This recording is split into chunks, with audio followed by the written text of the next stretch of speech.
Hey, good morning, everyone. Welcome back to another week of our soul maps. Today we're going to be studying chapter 8 of the Tanya. Chapter 8, Perek Chet of the Tanya. And in this chapter, we're going to be continuing the discussion we've been having until now about the distinctions between the things that are permitted and the things that are prohibited, things that we are allowed to enjoy in this world, and the things that we are not allowed to enjoy. So we mentioned previously that if you have food is something that's neither here nor there. It's not bad. It's not good. It's just food, right? And it has the ability of going either way. So we mentioned this food at the moment is called klipat noga. It is a klipa. It is a shell. It's not holy. Therefore, it belongs to the other side. But if I take this food and I eat it with the proper intentions, I take this food and I make a bracha on it, and I have in mind that I'm going to eat this food so that I have the strength to go study Torah, to do good deeds. And then I go and I do it, and I study Torah, and I do good deeds, I do everything right. What happens to the food? The food transforms, it becomes holy, it becomes kedusha, it is no longer klipa, and it's something that becomes from the right side, right? It becomes a quality item. And in fact, we liken this to a karban, to a sacrifice. We take an animal, a mundane animal that's not holy. It is essentially klipat noga. It is klipa at the moment, this animal. And we take this cow, we bring it to the Bet HaMikdash, we bring it as a sacrifice, as a karban to God, which is a great and holy thing. And now this animal, this mundane animal, transforms, becomes holy, becomes a gift for God, a holy sacrifice.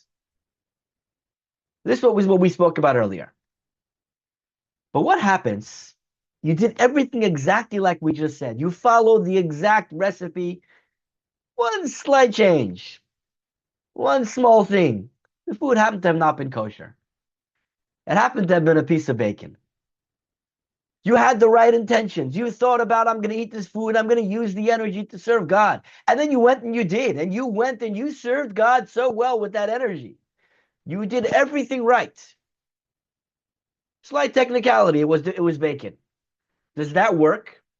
Are we able to create a korban out of that bacon in the same way that we made a korban out of that hot dog, that kosher hot dog?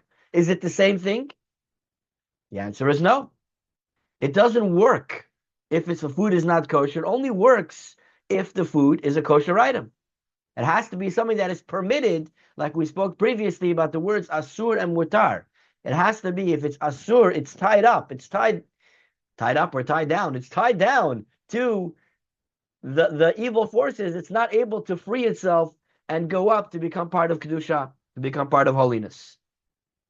Whereas mutar is it's untied, it's released, it's able to go and join the forces of the good side. So it doesn't work if it's not kosher. But here's the real question. What happens if you didn't know it wasn't kosher? You thought it was kosher. You went and you bought something with a kosher sign on it. You did everything right. You followed all the instructions. You made sure that you went to the kosher butcher, you bought kosher meat, you had a kosher piece of meat. It turns out you didn't even know. You may never know. Sometimes it happens that there actually was something wrong with that animal. The rabbis are not perfect. Rabbis make mistakes. They missed it. They thought it was kosher meat. They approved it. They put the kosher stamp on it. They sold it in the store. It happens. There was a mistake. Sometimes it's literally a mistake. Sometimes there's somebody behind the scenes that is, there were stories in the past where people sold meat as kosher and really it wasn't kosher. All kinds of things can happen where on your part, it's completely unintentional. On your part, it was a complete, total accident. And like we said, you may never know about it. Maybe, you had something 10 years ago and you wouldn't even know that it wasn't kosher. Now what happens? You ate the food with the right intention. You did with the food as required. You used it for good, for holy things. Did that food become a karban? Was it able to go up and connect with holiness? Or is it stay in the realm of klipot and the shalosh klipot atmeot?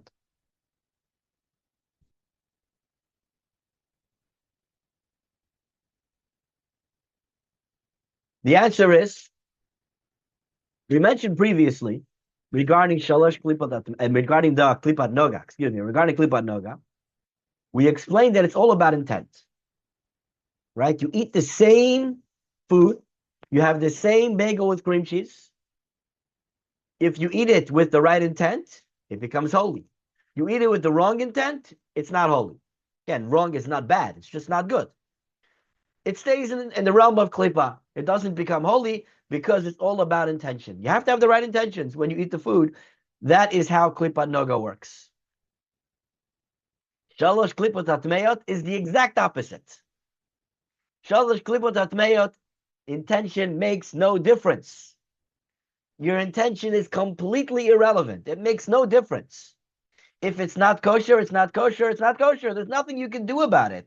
There's nothing you can do to change something from being not kosher to make it kosher, to make it good. You can have all the right intentions in the world. You can have all the right thoughts, how you're going to do that, all the good things that you want to do with it.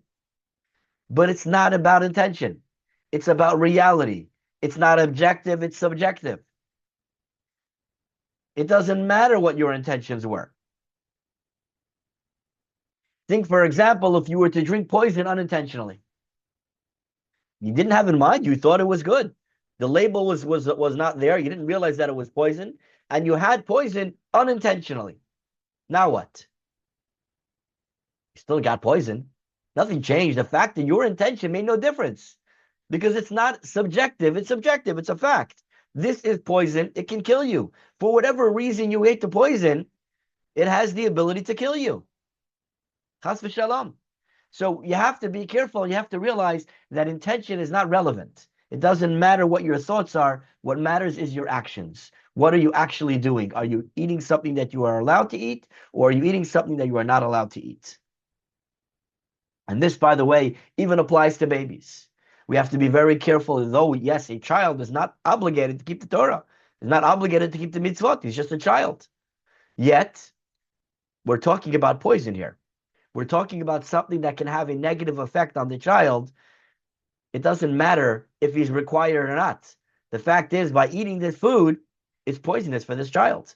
And therefore, you don't want to give it to the child. Be careful that even young children, even babies, are only eating healthy foods. Now, I do want to point out, this entire conversation, we're not talking about something that is life-threatening. Someone that needs to eat. You're going to starve. You're going to die. You got to eat, right? Everybody, if we have to take a medication, sometimes you have to take something for medical reasons and it's required. You have to do that. In fact, my niece, many years ago, my niece now, she's already a mother. But when she was a baby, she was allergic to pretty much every baby formula on the market. They went through everything. She couldn't have milk. She couldn't have soy. She couldn't have all these different things she couldn't have. And the only formula she was able to have was actually something that was not kosher. And she didn't have a choice. Her mother had no choice. She has to eat. The baby has to live. It's more important that she lives. And therefore, she had non-kosher formula because it's a medical reason. It's something that you have to do. So we have to make that distinction between something that is medically required and something that is just something that we more convenient or works better for us. So the Tanya is telling us that it makes no difference what your intentions are. When we're talking about something that is asur, something that is tied down, something that is not able to transform, intentions make no difference.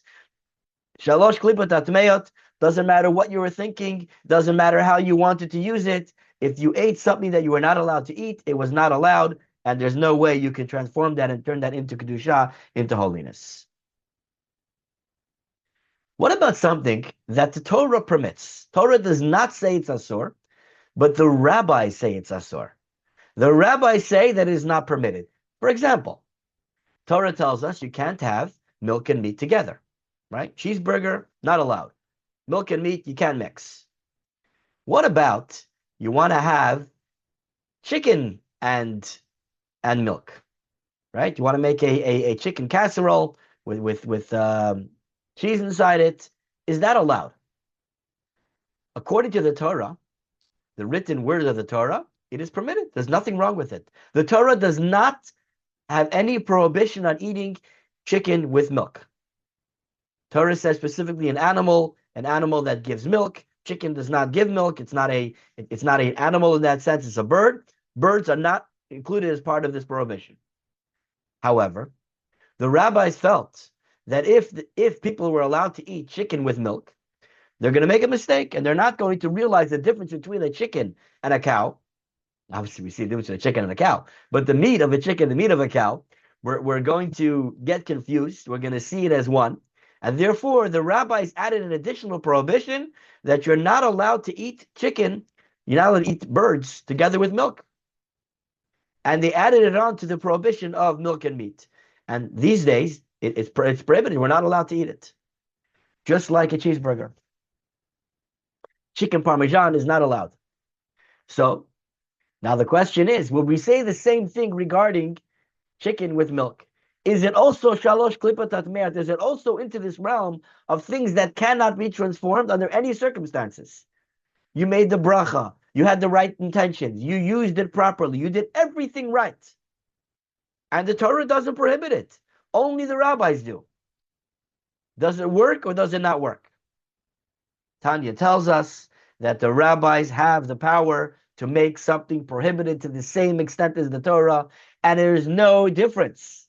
It makes no difference whether it's a cheeseburger or whether it's a chicken parmesan. They are the same thing. They fall into the same category, and there is no way that you can transform this item. It stays asur, it stays prohibited forever. And the Tanya goes on to tell us that there are two types of demons.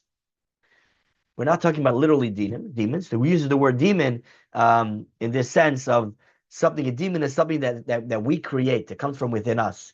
We tend to imagine a demon as this, red, scary monster, this anti-angel, with weird chicken feet or something. We come up with all these interesting ideas, which some of them have actual sources, by the way, in the Torah, but we won't get into that now. We say demon here, we're talking about things that are within us. Things that we create within ourselves that we think are actually on our side. We think they're there to help us, but they're actually there to eat us up from the inside. And we have within us, we have two types of demons. We have a Jewish demon and a non-Jewish demon. The Jewish demon wants things that are permitted. It wants to eat a bagel and a bagel with cream cheese and tomatoes and lox, and it wants to enjoy delicious kosher cake. That is the Jewish demon. He doesn't want anything wrong. He just wants to enjoy life. What's wrong with enjoying life? That's the Jewish demon. The non-Jewish demon, he's going for the bacon. He's going for the cheeseburger. He's going for the things that are not allowed. The things that are prohibited. That's what he enjoys. That's what he's trying to get us to enjoy as well. And so we have these two forces. One is pushing us towards the prohibited, completely not allowed. The other one is saying, no, nothing like that. No shalosh klipas tatemeas. Klipas noiga. Things that are okay, they're permitted, it's okay. Why?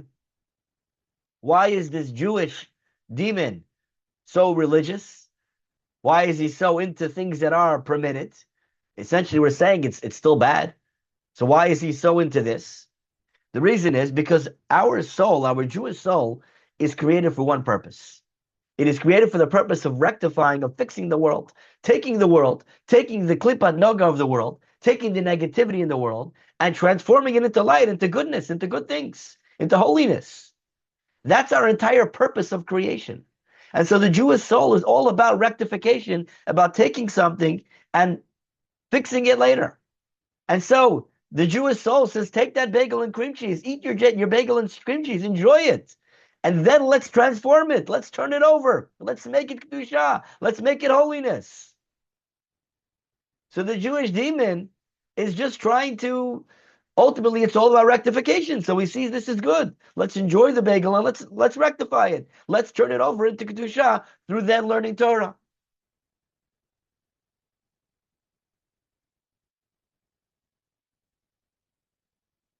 I should point out, when the Tanya says a Jewish demon and a non-Jewish demon, it doesn't mean that Jews have Jewish demons and non-Jews have non-Jewish demons. We all have unfortunately, we all have a non-Jewish demon too. And we all sometimes we do things that are over the line. We do cross that line sometimes. It doesn't mean that it's that something that doesn't happen to a Jew. What it means is that a Jew sometimes has non-Jewish behavior. When we follow our non-Jewish demon, we are following non-Jewish behavior. That's not the proper behavior for a Jew. A Jew, we do things that are within the realm of the Jewish demon.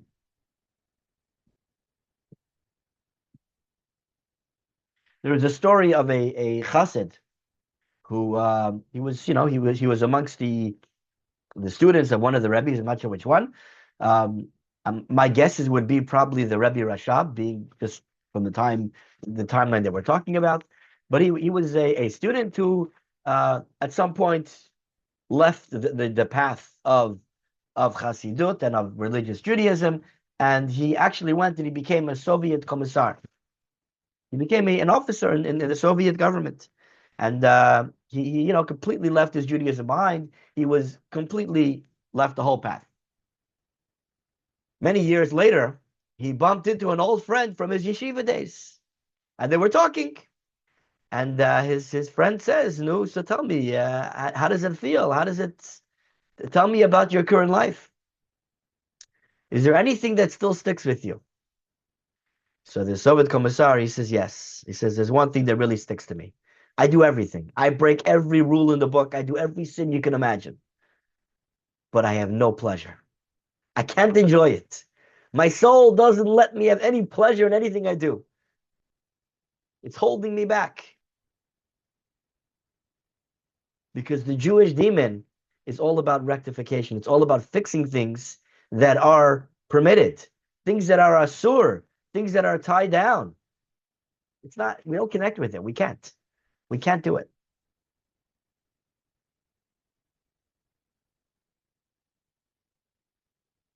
So as we said, this Jewish demon is going for things that are permitted. He's going for the bagel and cream cheese because he knows that it could be rectified. Sounds great, but he's still a demon.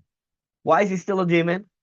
Because as we previously said, in the meantime, this bagel and cream cheese is klipa. As long as you're using it just for your own pleasure, you're not eating it with the proper intentions, even though later on you're going to go and you're going to have the intentions, and it's going to transform, it's going to become kedusha, it's going to become holy. Everything's going to fix later on. It's all going to be good. But what happens in the meantime? That food becomes part of your flesh and blood as klipa. It sticks with you. It leaves a trace. And therefore we have to have the chibur hakever, as you mentioned previously. It's kind of like if you think about radiation. Rabbi, what did you say? Something, a kever? Chibur hakever. I'll explain it more in a moment. But we spoke about it last week, but I'm going to talk a little bit more about it in a moment.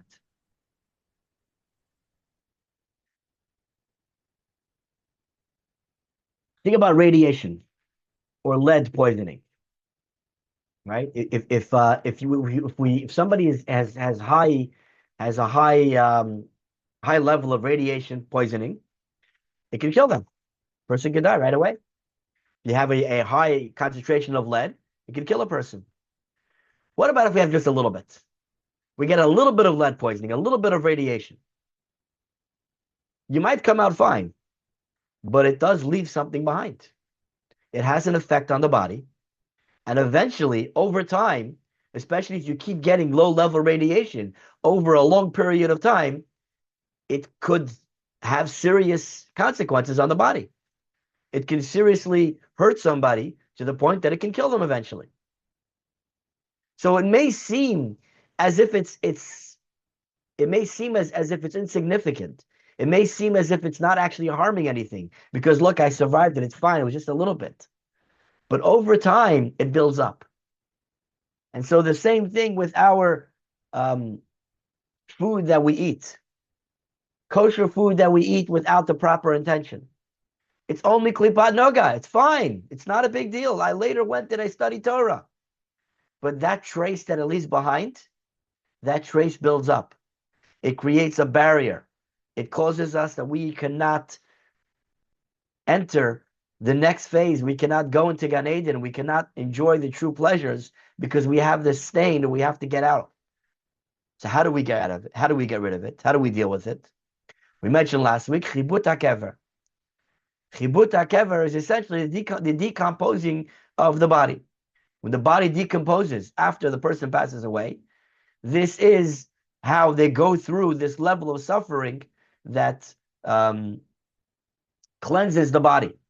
We spoke about it like it's the scrubbing of a tough stain, right? If you have a laundry and you take the laundry and you smack it around to get out the stains, this is what the body has to go through to get rid of these traces, these stains that are left behind by our completely kosher pleasures that we had.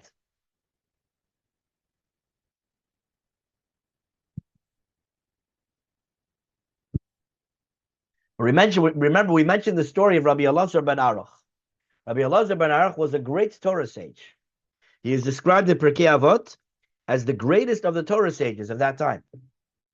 It's described that if all the rabbis would have been on one side of his scale and he was on the other side, he would outweigh all of them. That's how great he was. Yet, as we mentioned, if you look through the Talmud and try to find references of teachings by Rabbi Elazar ben Aruch, you're going to come up empty. He was such a great Torah sage, yet we have no teachings from him. How is this possible? Why do we have no teachings from this great Torah sage? And we explained that he didn't go off the path. He stayed true to Judaism his whole life. But he went down the path of pleasure. He moved to a city where there was beautiful Roman baths and there was good food and good wine, and he enjoyed life. He enjoyed life, and because of that pleasure, because he was so into the pleasures of life, as opposed to doing things as we mentioned, for the proper path of Judaism, therefore, he actually lost all of his Torah knowledge. He forgot everything, and it completely left him. Because over time, these pleasures have an effect. They build up within us, and they become a blockage that causes us to lose out. Now, when we talk about pleasures, I mean, let's be honest. We all have at some point. We all have pleasures in life. We all sometimes eat a piece of cake because we like cake. It happens to all of us. The greatest of the greats have some pleasure in life. Almost everyone. Which is why everybody really goes through this purification process. This is why literally everybody after they're buried, their body decomposes. Because this is the Chibut HaKever. Everybody has to go through Chibut HaKever. Everybody has this sin of pleasure, of enjoying life. But there are some exceptions. A great tzaddik, someone who's a true tzaddik, can actually live his entire life without having any pleasure. It says about Rabbi HaKadosh, he was the author of the Mishnah. Rabbi was an extremely wealthy man. It says there were two people who were truly wealthy, and that was the Roman Caesar and Rabbi. Tremendous wealth. It says that you were able to go to Rebbe's table any time of the year, any season, and find produce always available. Right? We're talking 2,000 years ago. Having produce in the middle of the winter is something that's unheard of. But he had it. He was so wealthy, he had everything. When Rebbe passed away on his deathbed, Rebbe said, God, you know that I have never in my entire life had one bit of pleasure from anything mundane, anything in this world, anything materialistic. I never had any pleasure in this world. Can you imagine? This guy was so wealthy. He had everything, yet he was able to say that he never ever had any pleasure from materialism of this world. Everything that he ate was always for good. It's always for a holy reason. Even though he had all the pleasures of life, every time he enjoyed something, it was not for his own pleasure. It was only for godly pleasures. To live like this is almost impossible for most of us. But it does happen. There are special holy tzaddikim who are able to live on this level. For this reason, the body of a tzaddik does not become impure. So a kohen, right? A kohen is not allowed to go into a cemetery. Can't go into a cemetery because The bodies that are buried are impure. Why are they impure? They are impure because of this decomposing that happens. They are impure because of the chibut hakever. The chibut hakever is impure, makes the body impure. And that's why a cemetery is not a pure place. However, a true tzaddik does not have this impurity because he never did anything to cause anything impure. His body is pure. His body is holy. Therefore, his body does not become impure. And if you have someone who's really a true tzaddik, a kohen is allowed to be there.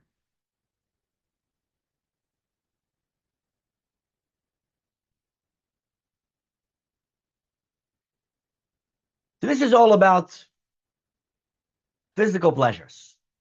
We're using food as the ultimate example of the ultimate, the physical pleasure, something that we could talk about. It's something that's tangible, something that we eat, it becomes part of us. It's something that's very clear, so we use food as that example. But what about things that are not tangible, things that are not, that don't become part of us? It does never become part of our flesh and blood. It's a pleasure that we have, but it's not something that becomes part of who we are as a person. For example, idle chatter. Talking. We're not talking about lashon hara. We're not talking about slander. We're not talking about anything improper or indecent, anything wrong, nothing bad. We're discussing the Giants game. Nothing bad. We didn't do anything wrong. We're just chatting. That's a pleasure. It's a pleasure that's not holy, not impure. It's not bad. Where does it fall in? So the answer is it falls into the same category of klipat noga. Now, it depends, though, who you are. Someone who is able to be using this time to study Torah, and instead of studying Torah, they're using the time to talk about the Giants, for them it actually is a sin. Because there is a mitzvah in the Torah to use our time to study Torah. So if you have the ability to be studying Torah now, and instead you're using this time to talk about the Giants, that would be a sin. But what about someone who's not able to study Torah?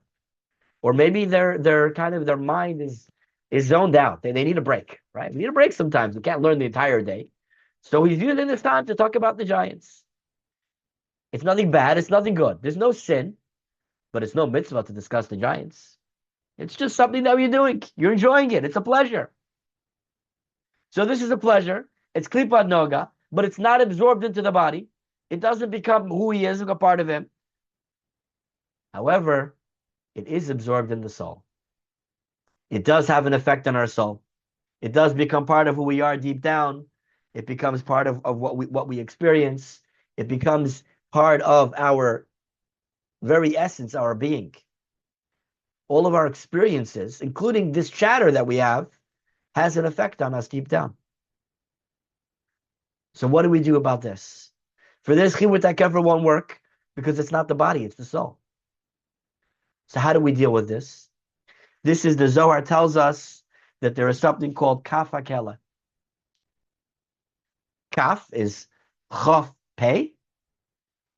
Hakela is hey kuf lamed ayin. See, you didn't even have to ask, bro. Kaf hakela means the hollow of the sling. The hollow of the sling. It's what does this mean?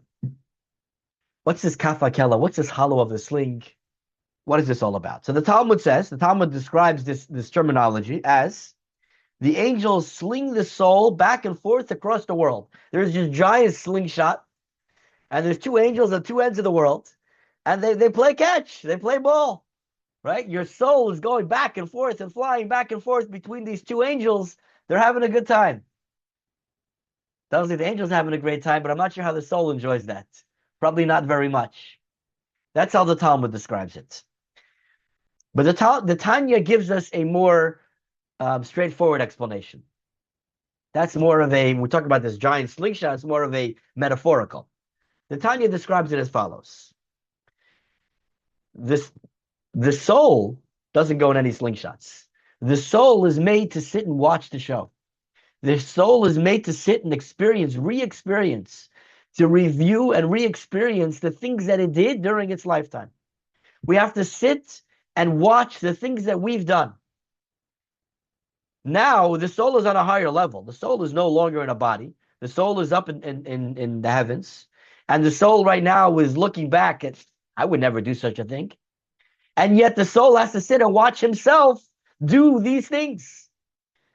He has to sit and watch himself discuss the Giants game. And it hurts. It's painful. That's me. I was doing that. That's how I was spending my time on earth. Instead of using the time to do something positive, I was using the time to sit and talk about nothing, a waste of time. This pettiness is painful for the soul. To see him go through these things that he did, it's painful for the soul, and therefore it's a cleansing for the soul, and it's a repentance, a purification for the soul that it goes through to get rid of all that idle chatter that it did while it was here on earth. So this is not a punishment.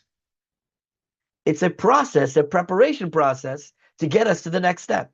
Because without this process, if the soul were to move on, go up to heaven and go let him into Gan Eden, say, no, just let him go in.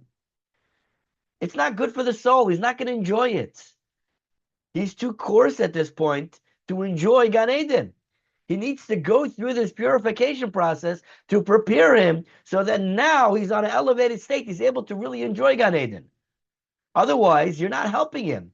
It's not helpful to pass by this purification process because it's actually something that the soul needs to do in order to get to the next level. It needs to be refined. There's a story told of a wagon driver, a simple wagon driver.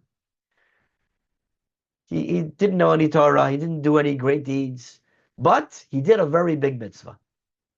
He saved somebody's life.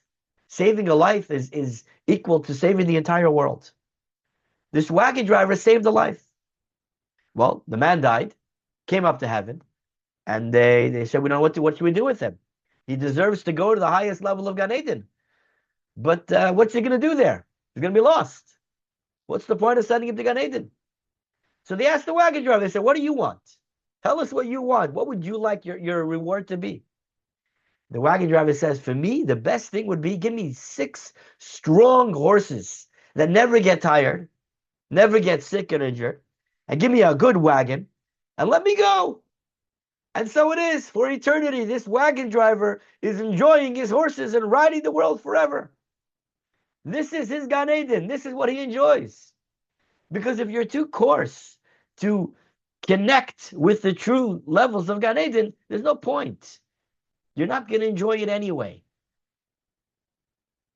So therefore, the soul has to go through this purification process to prepare him to be able to enjoy the pleasures of Gan Eden.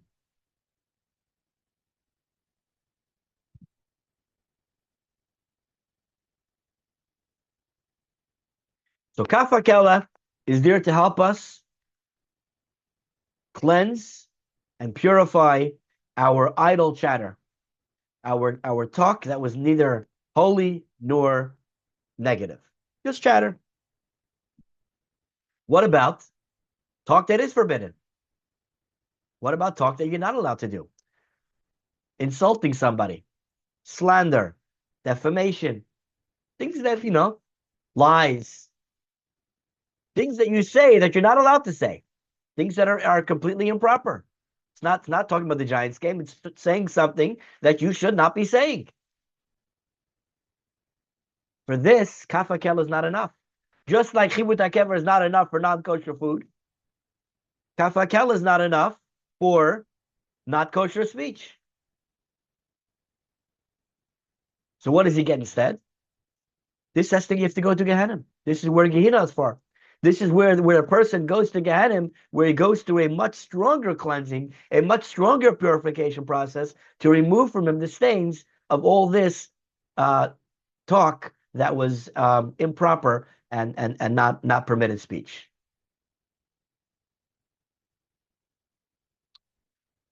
The same thing a Torah scholar, we mentioned previously, someone who's a Torah scholar who has the ability and he should be learning Torah, and instead he abandons the Torah learning to go talk about the Giants game, to go talk about idle chatter. He also, for him, this is a sin, and for him, Kaf HaKelef is not going to be enough. This Torah scholar will now have to go through Gehenna as well. He will have to go to Gehenna to cleanse his body, to cleanse his soul of this chatter that was improper because he should have been using his time to study Torah. When we think about Gehenna, we tend to imagine fire, right? Hot coals, and you go burn in hell, right? These people, the expressions that we use, which is not incorrect, but it's only half the story. There's actually more than one kind of Gehenna. There is a Gehenna of fire. It does exist. And that's for sins that were done with passion. Fire is passion. If we did the sins that we did, passionate sins that we've done, for that, we end up in the fiery Gehenna. But there's also another Gehenna called the Gehenna Shel Sheleg, the Gehenna of snow. There is a freezing cold Gehenna. What is this for? Who goes to this cold, to this Gehenna of snow? It's for those who did sins out of laziness, a coldness. Sins that were done not out of passion, but rather out of our laziness. So a Torah scholar who should have been studying Torah, but he was missing the passion, he got lazy, therefore he has to go through this snow Gehenna to cleanse him of his laziness. What about if he wasn't doing anything? We're talking about we're talking here about discussing a Giants game that it's not good enough. Let's say he was studying other subjects, non-Torah subjects. He went to college. Where does that fall in? A Torah scholar, someone who could and should be learning Torah. Instead, he went to go study in college, or he's studying other important subjects. Let's call them important subjects. Where does that fit in? Well, for a Torah scholar, it's equally wasting his time. Torah scholar doesn't belong wasting his time on these other subjects. He should be using his time to study Torah. And in a way, it's actually worse. In a way, studying other subjects is not only we say it's just as bad as discussing a Giants game. In a way, it's worse than discussing a Giants game, because here he's actually using his mind. He's putting a idle chatter is not using our mind much. We're using our speech. We're not really thinking about it. It's just a talk, right? It's just chatter. But when you start thinking about something, you study something, you're putting your mind into it. Now you're involving your mind in something that is not appropriate for you to be doing now. So you're actually involving your mind in it. It's a worse level. You're taking foreign ideas and putting it into your mind, which then changes your perspective. It changes your whole way of life. It's kind of tints the reality of everything that you see in life, because you see it through this. Everything we see in life is seen through our own personal experiences and our own knowledge that we already have previously. Rabbi, Yeah. you go to college, you study psychology, you study social work, you Yeah. study medicine for the good of mankind. Hold the question. We're getting there. It's coming. Okay. Coming. Yeah. I'm really leaning to that. Great question. We're getting there.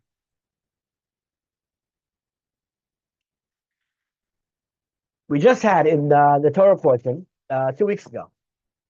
We spoke about Yaakov, who was traveling from his uncle Lavan, his father-in-law Lavan. He was traveling. He was traveling from the land of Israel, from Canaan, to his uncle Lavan. Right on the way, he goes to sleep. He has a dream with the ladder. The angel is going up and down. Right, famous story in the Torah. Most of you are familiar with the story, at least in a general way. And the story is, as he comes, he's ready to go to sleep. He wants to lay down on the floor. He takes rocks and he surrounds his head with rocks. It says to protect his head, he puts rocks around his head. Question is, first of all, how is rocks going to protect his head? Animals can't go over the rocks. What about the rest of his body? Why is he just focusing on his head? Did he surround his whole body, only his head? What was the purpose of surrounding his head? So the sages explain, the commentaries explain, that Yaakov was protecting his mind. He wanted to protect his mind from foreign influences.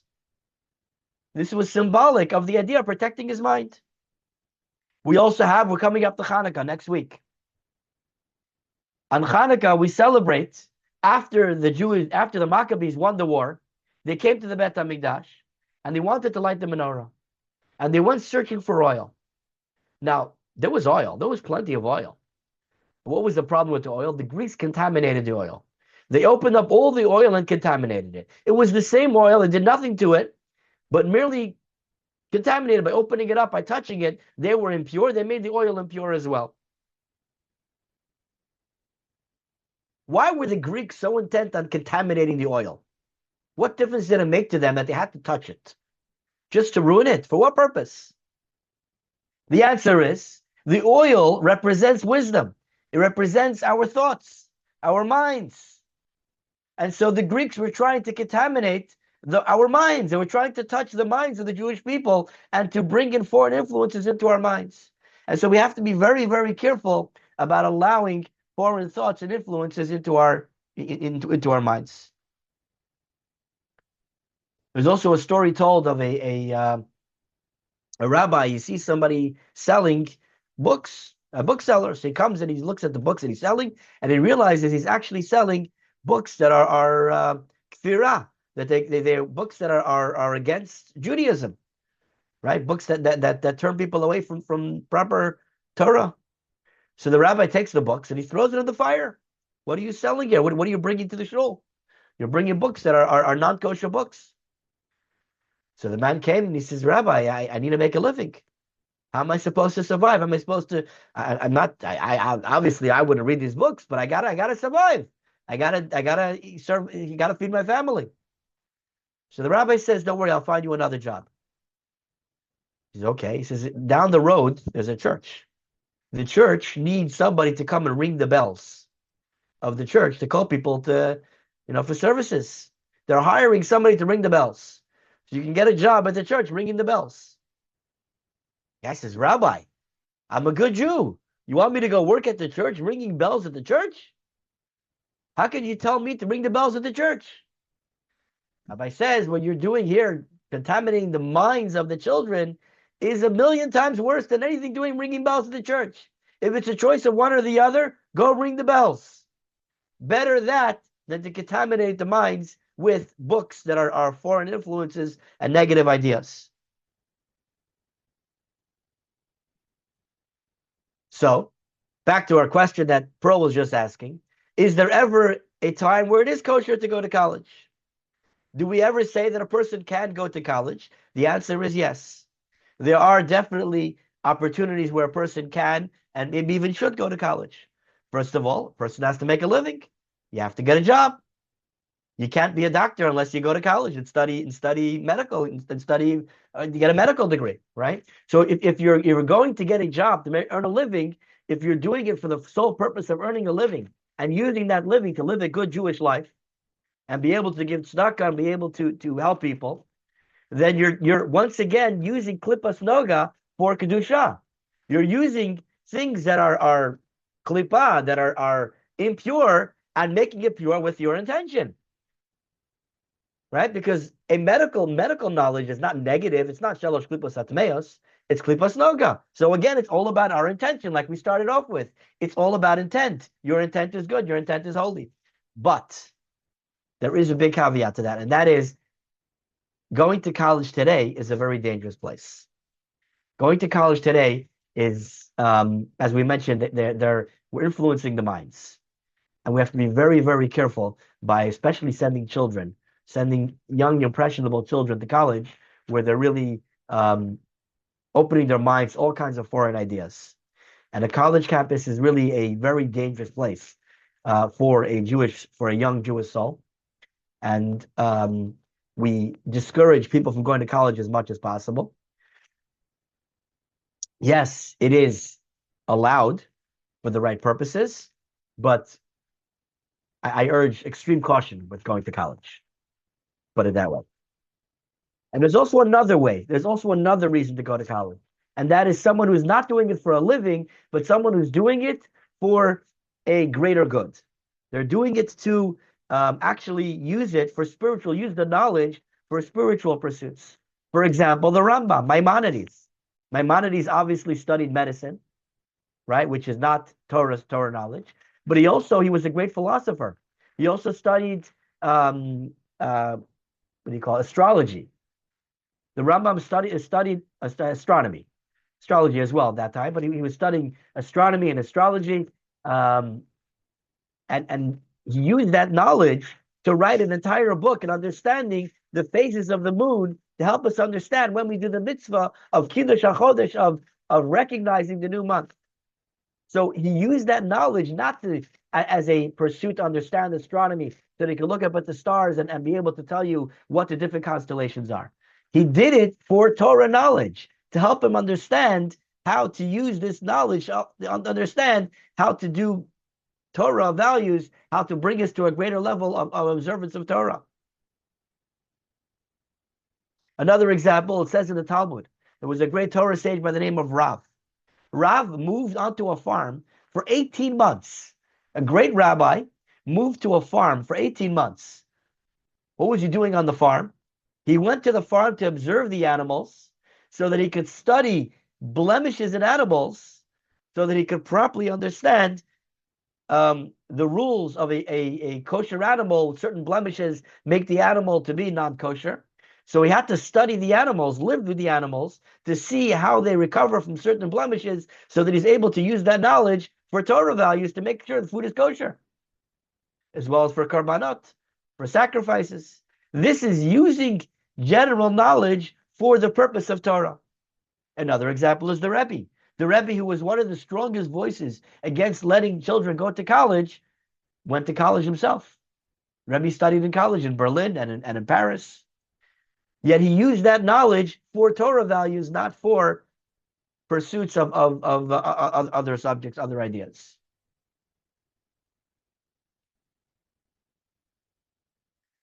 This is the conclusion of chapter 8 of Tanya, but it also concludes the first section of the Tanya.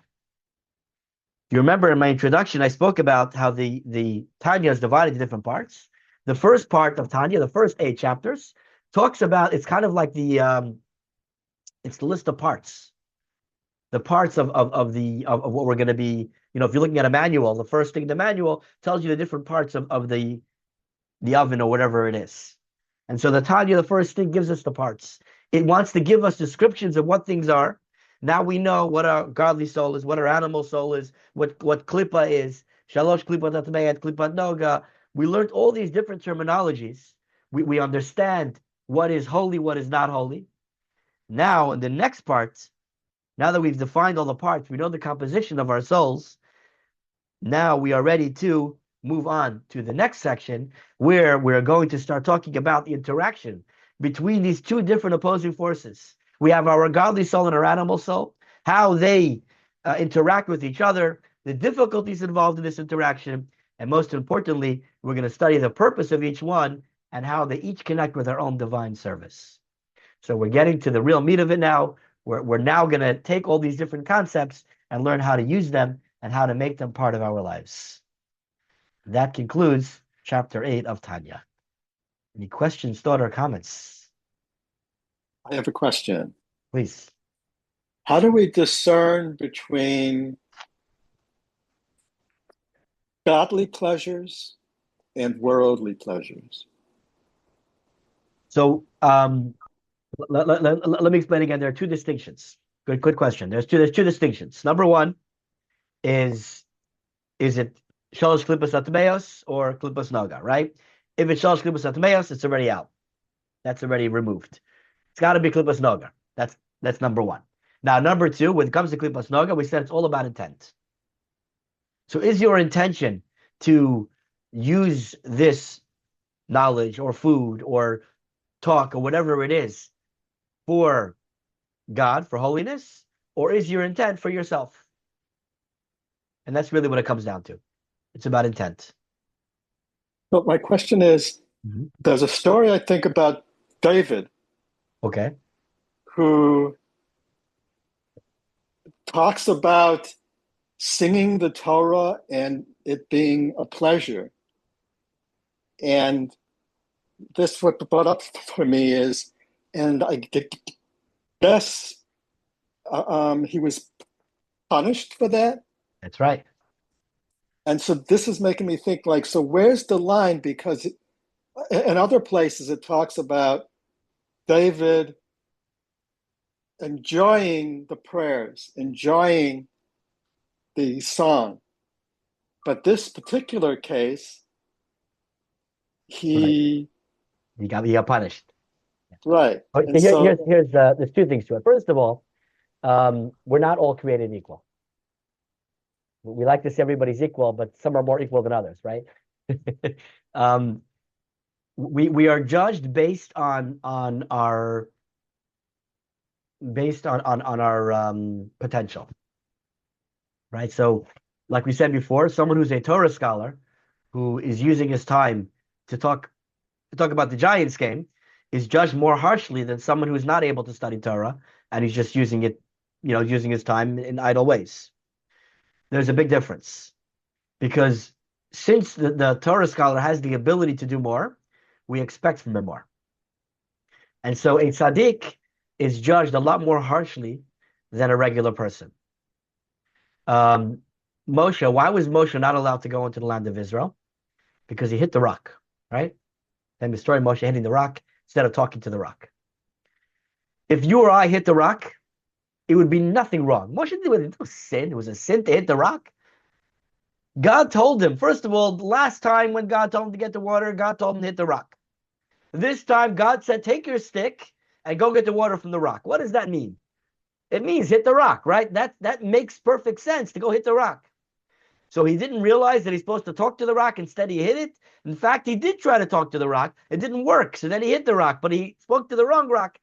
I don't know if you're aware of all these details I'm going through, but the idea is that Moshe, he did something so small, so insignificant. It's not a sin, as such a sin that he can't go into the land of Israel. But when you're Moshe, you're judged differently, right? And so the same thing is with David. What David did, first of all, was not a sin. But compared to David, someone on the level of David, you should have known better. You're David. We're holding you to a higher level, to a higher standard that you have to stand up to. It's hard, it's difficult, it's not fair, but that's the way it is because you have the ability to do more. We hold you to that higher standard. So first of all, we're talking about David here. David is held to a different standard than others. Then your question is, why is this different than the others? It's not here about the pleasure. It's about that he called Torah a song. He turned Torah into a song that we can enjoy and have pleasure. And God says, what do you mean? My Torah is not a song. My Torah is not for your pleasure. He's not saying don't have pleasure. He's saying Torah is not intended for your pleasure. Don't turn it into something that you're going to enjoy. Can you enjoy it in the moment? I think you can, and I think you should. I don't think we should suffer with Torah. We should enjoy the Torah. We should live the Torah with joy and happiness. But don't make it about your pleasure. We're not doing Torah because we enjoy it. We enjoy it that we're doing the Torah. all right. So it's where my locus of pleasure is. Is that what we're saying here? So it's like if my pleasure is oriented towards the object versus towards the divine. Yes, but I'd say a little bit more. I'm focusing a little more on the intent, right? Am I enjoying it because I'm doing it, or am I doing it because I'm enjoying it? Okay. Right. So that's the Yeah. Okay. yeah. But these are all there's a lot of fine lines and gray areas here, and there's a lot to dig in deeper. But that's the basic idea. So it's okay for us to have pleasure. I wouldn't go that far. I wouldn't say that you should make the Torah about your pleasure, but yeah, you should enjoy doing Torah. Yeah. I mean, look, for example, we're studying Tanya here, right? I'm enjoying it. I'm really enjoying the study of the Tanya. Does it mean I shouldn't study anymore because I like it? No, I should study it more, right? Okay. But I shouldn't be studying it because I enjoy it. I should be studying it because it's Torah and because it's helping me be a better person. At the same time, I'm allowed to enjoy it. Okay, cool. Thank you. Okay, thanks for that question. It was a great question. Okay, thank you all for joining. Look forward to seeing you all next week. Oh,